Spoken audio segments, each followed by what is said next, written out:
এটা হতে পারে না। যদি সৎ সাহস থাকে আপনি কোন ডকুমেন্টারি এভিডেন্স উপস্থাপন করবেন 24 ঘন্টার মধ্যে। আর যদি আপনি না পারেন তাহলে রাজনীতি থেকে অবসর নেবেন। আমি এই বলতে চাই,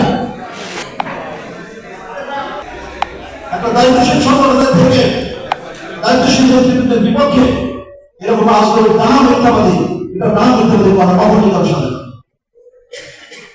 এরপরে আপনারা কি বলবেন যে আপনাদেরকে ওই কোন চাকরি বাবু মদের দোকানে আমরা চাঁদাবাজি করেছি। এখানে আমাদের সাথে যারা আছে এদের ওই মদের দোকানে ওই বিড়ি সিগারেট কারো বয়স নাই।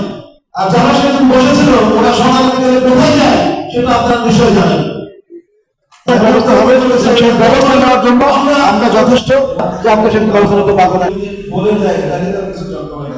কারণ বাংলাদেশে তো আসলে কথা বলতে কিন্তু এটা বৈধ এবং অবৈধ আপনারাও একটা অভিজ্ঞতা প্রশাসন থেকে বা জানেন আপনারাও লিখতে পারবেন না।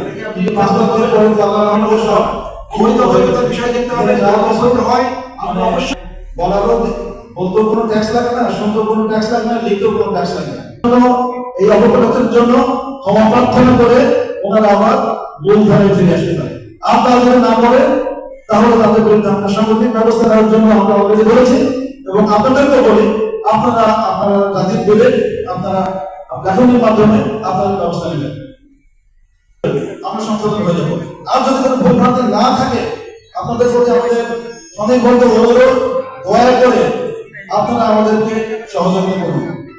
আমরা আপনাদের সহযোগিতা চাই। আমরা বিএনপিকে একটা সুসংগঠিত দল হিসেবে করতে চাই। আপনি দেশের জন্য কাজ করতে চাই, আপনি দেশের মানুষের জন্য কাজ করতে চাই। সবাইকে ধন্যবাদ। সম্মানিত সাংবাদিকবৃন্দ,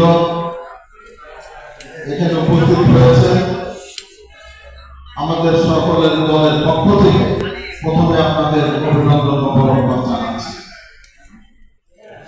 আমরা মঞ্চে আছি তিনজন।